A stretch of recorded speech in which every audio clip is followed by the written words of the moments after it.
Hey everyone, do you want to make your English sound, well, more natural? Then mastering prepositions is absolutely key. So in the next few minutes, we're going to break down 20 of the most common ones you'll use every single day. You ready? Let's dive in. Okay, let's start with a fun one, a real classic question that trips up so many learners. Is it I am in the bus or I am on the bus? See, this is a perfect example of why these little words can be so tricky. But don't you worry, we're going to clear all that confusion up. Oh, and by the way, the answer is on the bus. A good rule of thumb is that we use on for big public vehicles where you can, stand up and walk around, like buses, trains, and even planes. And we're going to explore more simple rules just like that, starting right now. So our goal today, it's really simple. We're going to turn that confusion into pure confidence. I promise, by the time we're done here, you'll have a super clear way of thinking about how to use these little words correctly. All right, let's kick things off with our first group, prepositions of place. These are just the words we use to answer that simple question, where?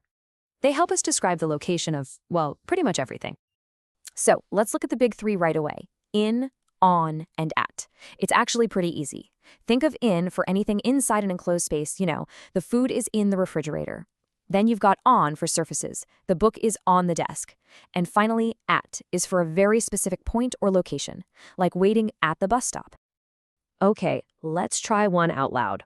Just repeat after me. Ready? The book is on the desk. Great job! Saying it out loud like that really helps lock it into your memory. And here are a few more super useful ones. A cat hiding under the table, a plane flying way above the clouds, a shop that's right between the bank and the library, or maybe you live near the school. See how creating these little pictures in your mind makes the words so much easier to remember? It's a great trick. Okay, moving on. Next up, we've got prepositions of time. So now, instead of asking where, we're answering the question when. And let me tell you, these are absolutely crucial for making plans, talking about your schedule, basically for telling any kind of story. And guess what? That same trio, in, on, and at, shows up again, but for time. And there's a really easy way to think about it. Imagine a funnel going from wide to narrow. We use in for the biggest, longest periods of time, like months. My birthday is in July. Then we get a little more specific with on for single days and dates, like the meeting is on Friday. And finally, we use 8 for the most precise, specific points in time, like the movie starts at 8 p.m. Isn't that cool? From big to small, it's always in, on, at. Now, what's really interesting about this slide is how clearly it shows the difference. Just look at this. In is for those big, general chunks of time, right? Months, years, seasons. But at is totally different. It's for a precise point on the clock, like at 8 p.m. or at noon. It really is all about general versus specific. Okay, let's tackle 2 more that can be a little tricky, for and since.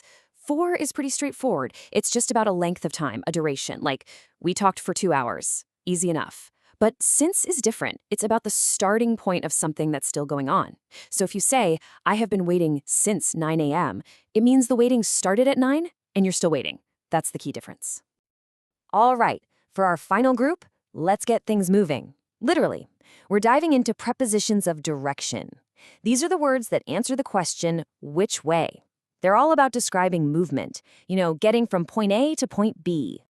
Let's start with a few that work in simple pairs, which makes them easy to remember. You've got to, which is all about your destination, and its partner, from, which is your starting point. Makes sense, right? Then you have into, for when you're entering a space, and its total opposite, out of, for when you're leaving that space. See? Simple pairs. Let's try this one out loud, too. Notice how it kind of flows together. Ready? Repeat after me. He walked into the room. Perfect. You can almost feel that movement, can't you? That feeling of entering a space. And to wrap this section up, here are a few more really dynamic words. You drive through a dark tunnel. You swim all the way across a lake. A dog jumps over a fence. And maybe you decide to walk around the park.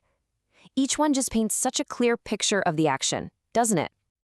And just like that, you've done it. You've just covered 20 of the most common prepositions in English. That's amazing. But just knowing them is only the first step. The real goal here is to make using them feel totally natural, to make them a real part of how you speak every day. Seriously, don't underestimate these 20 words. They are incredibly powerful tools. And honestly, learning to use them correctly is one of the fastest shortcuts I know to sounding more natural and more fluent. So, the crucial point is, how do you make all this stuff stick? Well, it's a simple 3-step plan. Number 1, practice. Just try to use one new preposition in a sentence every single day. Number 2, listen. Pay attention when you're listening to songs or watching movies. You'll start hearing these words everywhere, I guarantee it. And number 3, and this is the most important one, speak. Don't be afraid to make mistakes. That's not failure. It's just proof that you're actually learning and trying. So there you have it. We've covered place, time, and direction. You now have 20 fantastic new words in your toolbox ready to go. So I'll leave you with one final question. Which one are you going to use first? Thanks so much for joining me today.